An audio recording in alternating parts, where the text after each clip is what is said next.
Yo, what's going on, guys? Welcome back to the channel. Today we're going to be talking about Yu-Gi-Oh! Cross Duel. They actually showed off a bunch of the gameplay as well as how to play the game, and this essentially is going to be showing off how insane Cross Duel is going to actually be, because you're going to actually have 3 different opponents and it's almost like a battle royale system. It's even got like a drop in the middle that you actually have to claim. It is wild. But anyways, one thing I want to go over really quick is there are lanes to this. So it's kind of like League of Legends where you have like your left, right, and your middle lane. But the middle lane is actually going to be the most important, as that's where the item will be spawning in the middle. But if you guys are excited about a completely new Yu-Gi-Oh game, and I'm not talking about just like, oh, it's just Rush Duel where you have like 3 monsters. This is completely different. Drop a like on this video because you're going to get a completely new Yu-Gi-Oh experience. But anyways, let's go ahead and go over the rules. Now there is a full, like, it's like 7.5 hour long video. It's not just covering the Cross Duel, but like it's an official video for the source. But I really want to go ahead and just give you guys like a short condensed version of it. So let's go ahead and go over how to play Cross Duel. Can you use your own Yu-Gi-Oh cards, or are they going to be different? And I'm going to first off go over that. Some of the cards are actually going to be similar. It's supposed to be a video game. However, technically you could run this game in real life as well, but depending on where your opponent sits, this actually 100% matters, because the person that's directly across from you is going to be the person that you really want to actually be able to defeat, because there's an item that spawns in the middle. But anyways, let's go ahead and go over like the rules and how it works. So as far as it goes, you don't really take turns in this, even though there's a turn 1 of 8. How it works is basically all the players kind of play at the same time, and the monsters auto move every single turn to actually battle each other. It's kind of like an auto battler if you played like League of Legends. That's kind of the way that this game is set up. So there's 8 turns. Whoever has the lowest or technically highest amount of life points, they win, but the lowest players, obviously, you're going to be, in terms of life points, you're going to be knocked out basically. But anyways, each player has their own life points. When it reaches 0 or after 8 turns, the duel ends. I'm assuming that if everyone except for one person has 0 life points, and they are declared the winner. So how it works is there's like a ranking obviously to it, like depending on the amount of life points you have, that's going to determine who wins. Now, there's kind of some really weird rules to this game, as you cannot actually exceed 8,000 life points. That's like the maximum. You can't increase it anymore. So if anyone's thinking that I'm going to play like stall, burn, heal, maybe you could make it work. But for the most part, you will kind of need monsters, and there's an item that you kind of want to obtain in the middle. So running 0 monsters, Mystic Mine, I don't know if that will be a viable option, because the middle thing is supposed to be very, very powerful. Anyways, so this is kind of how it works. This is different than regular Yu-Gi-Oh! So in terms of the turns, how it works is turns have a main and battle phase. Players conduct their main phases and battle phases at the same time. So basically everyone plays at the same time. Like I mentioned before, there's 8 turns. So how it works is at the start, you draw a card, then you get to summon your monsters and set traps. You don't get to play your spells until the battle phase. And on top of that, you are timed. This is where it becomes weird. If you were to play it in real life, you'd have to sit there with the timer. I don't know how long we're going to get in terms of like the time. Keep in mind, this game is still like in like the earlier stages. In fact, beta signups were like a while back. Some people did get early access to it. But nonetheless, how it works is you draw a card, then you summon your monster, set traps, then you get to activate skills, and then you use spells. But this is a timer that you'll have, so you can't just like sit there and think about it forever, which I kind of like. And then you get to move the monsters. Well, technically, some are activation on skills, and some of the monsters, they're just going to auto move down the lane. To kind of explain it, how the lane works, I'm going to show off this area if you guys can see my mouse. So you summon your monster, and then when the turn like ends, the battle kind of starts. Your monsters will then move up 1 tile. So how it works is each player, when they summon their monster, it moves up 1 tile, and then on their second tile is where it battles, and then obviously if there's nothing in the lane, it's just going to roll through. And then, you know, obviously like kind of like hitting directly. But basically at the start, you draw a card, you place the monsters and traps, and then during the battle phase, you get to activate the skills of monsters. Now, there's just something completely different. Blue Eyes actually gets an awakened skill. Like, all the Ace Yu-Gi-Oh! Monsters from the TV series, they all get like a special skill that's not normal, that you would, well, Blue Eyes obviously has no effect, but Blue Eyes does have a special ability. But anyways, at the start of the battle phase, you can activate the skills of the monsters. After the player finishes summoning and the battle phase begins, spell cards then can be used. Then you get to decide whether to use spell cards or not within the time limit by checking what's on the field and what the hands look like after the time limit. The monsters will just start moving. So in this case, Blue Eye's skill is actually really good. It just lets you choose any monster and destroy it. Like, if you want to go rush down straight down mid, which is actually a really good play because there's an item that you can pick up in the middle. Yeah, that's an amazing ability. You do have to tribute though. It's not like anime Yu-Gi-Oh! Where you just summon things for free. Now, how do you summon? Well, you can summon in face-up attack position or face-up defense position. And defense actually matters and attack matters a lot in this because if a monster, well, I'll explain it. I guess they'll do like a visual like example where you guys can see from like the gameplay screenshots from this, but you subtract the amount of like attack that the monster actually battled. So basically your monster will start reducing its attack if it does battle, as long as the thing has any stats. So you can place it in face-up attack or defense position, which is really weird in Yu-Gi-Oh! Usually you can't like normal and like face-up defense, but you can do it in this new cross duel, because it like I said, it's insane. So what's interesting is the summon requirements are going to be actually a little bit different. Like Blue Eyes requires just 2 monsters to summon it, but the Stardust Dragon requires 2 or more monsters whose levels equal 8, not even requiring a tuner, at least via the translation here. That could be pretty cool. And the important thing is you can only have a maximum of 3 monsters at the same time. So I'm guessing that, I don't know if you can double up on one lane, if that makes any sense, because like I said, I'm going to refer to this picture and like these other pictures where depending on where you summon the monster, that's where it's going to go. Because if you summon on the left side, it's going to go to your left opponent, right side, right opponent, middle, it's going straight down to the middle, which is actually going to be what people want to get the most, because that's where the good item is. But in the middle, there is a convergence of the other players that are like battling as well. So the middle is probably where all the good monsters will be summoned.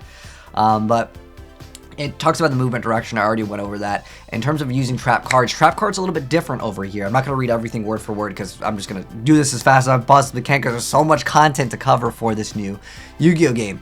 But basically, traps automatically activate when the requirements are met. So that's going to be pretty crazy.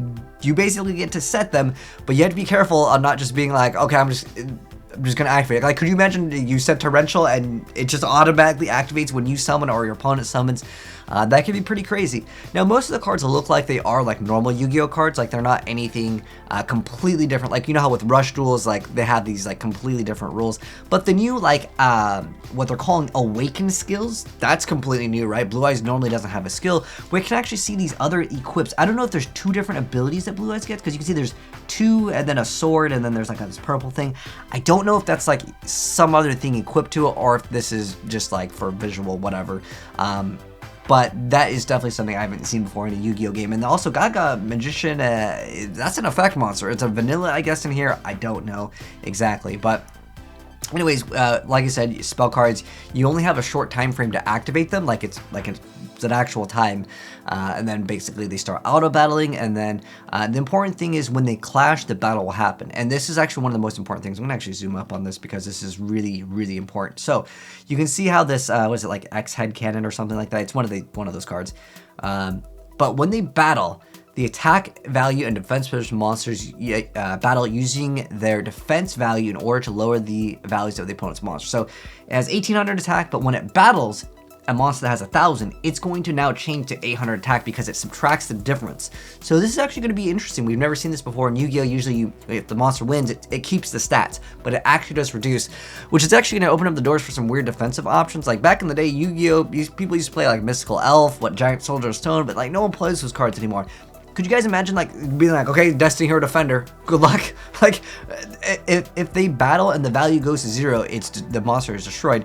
So from my understanding, I'm not positive on this because it's their attack or defense lowered, meaning that I'm also curious, what if they're both in defense? Like, do they just clash using the defense? Because, like, you basically get to choose which stat you want. Because if you throw something with 27 and that thing has 1800, the 1800 just dies, which is weird. Like, that's completely new. And that's why you can't set monsters. Otherwise, Destiny Hero Defender would be god tier, but he might not even be in the game. Maybe he's on the ban list for this game. But anyways, yeah, direct attacks. So once they arrive to your opponent's field, when it's empty, attacks directly, and when they're reduced life points zeros, yeah, GG's. There's a maximum of 8,000 life points. I didn't even say what the start life points is. My guess, at least via seeing all the screenshots, is you start out with 4,000 life points, which is actually interesting because Dark Magician might be actually OP in this, because Dark Magician has an ability as well. So going over the skills, so what's weird with this is Blue Eyes. Blue Eyes has these stats, but it's now increased. So I don't know if I don't know, by the way, if this game is going to be pay to win at all. I don't know if there's certain like equips, like if you guys play like League of Legends, you know, you can like have your runes and masteries. I don't know if that's kind of like that where you get to like put in things and just boost all your monsters, or maybe your ace monster. I don't know. They talk about ace monsters over here. I'm not sure, by the way, if you can have multiple of these. As far as I'm aware, you're only allowed to have one, and you always open up with it, which is kind of cool. And Neos is OP too, so Dark Magician actually might be pretty OP. We don't know the stats on the damage yet, but each time you activate a spell card, you get to inflict damage to all their players. This could be pretty cool. I mean, maybe you can FTK. Remember, it's only 4,000 life points, so that could add up quite quick. And remember, how the monster works is you basically get 2 turns until it like actually battles. So if you can draw enough cards, and it's not like Rush where you draw like 5 cards per turn. So depending on this number, Dark Magician might be able to FTK the entire field. Like, that's pretty insane. It does damage to all players every single time you activate a spell card. And if you activate any cards, like I said, I don't know if you're going to be able to use like basic Yu-Gi-Oh cards, but if you like Spell Power Grasp, like, all the cards that would normally let you just cycle through more cards, like Dark Magician, that's maybe why there's a timer. Maybe if you're fast enough, you can FTK, but you gotta be fast. Next up, though, we have the Blue Eyes. That's the pop opponent's monster. I already went over that one. Neos is pretty insane, too. So this is Yuki's ace monster. Special skill, if it's destroyed in battle, it bounces back to the hand, and after it returns to the hand, the number of summoning materials is reduced and its movement abilities increase. So normally you'd have to attribute, let's say, 2 for it. I wonder if you can distribute 0 eventually, because it keeps on returning. I don't know if that ability stacks, but the movement abilities increase, meaning that it would move 2 tiles instead of like 1, but then if it moves 3 tiles, it just keeps on smacking directly. That could be pretty good too. And as long as the opponent has nothing in the zone, you can just OTK them real quick. And then on top of that, after the battle ends, by the way, with the lane, it just battles something else that I believe is out of lane as well. Something that was mentioned. And then with Stardust Dragon, even if your lower level monsters are destroyed, they return to the hand, so make sure to summon lots of monsters and attack with lots of them. So that could be pretty good. You'd obviously want to slow down this monster. Like, I don't know if there's any cards, and it's cool that we have this lane to slow down the monsters and then like keep them there as long as possible, and then you could just throw out like cheap monsters again and again, because you would summon them again and again to every single lane. Remember, since the attack stats roll over, the Stardust could be a pretty good monster too. And then Utopia, the more your opponent's monsters it defeats, the more its power to reduce the attack of the battling monster increases. Make your opponents change to attack position, attack them one after the other. I don't know if that means you get to change their battle position or how it works, but yeah, in terms of the ace monster, you get them. Oh, so this is the prize card. This is what I was talking about in the middle. That's why you want to rush the middle. That's why the middle is the most important. So during the first turn, a prize card will appear, and I don't know if it shows you exactly what it is. It's like some gold card, but if you obtain it, it's going to be a very powerful card. I'm not sure if they mentioned it.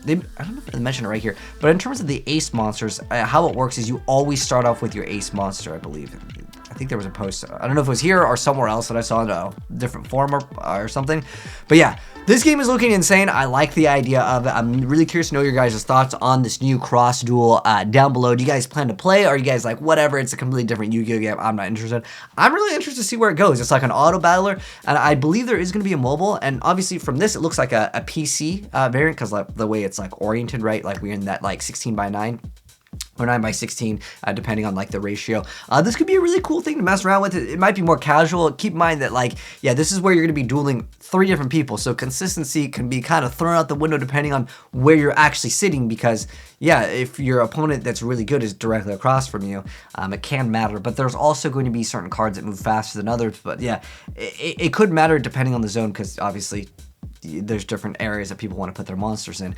But anyways, that's going to go ahead and wrap it up for the vid. Let me know your guys' thoughts on it down below. But thanks for tuning, guys. If you enjoyed the video, drop a like on it. If you guys do want to see gameplay, I want to see if I can get early access to this game and give you guys some gameplay ASAP. So if you do want to see it, subscribe, turn the bell, and you'll see it as soon as it does come out, and then we get access to showing off the gameplay. But take care and let me know your thoughts. I'll see you in the next vid. I'm out. Peace.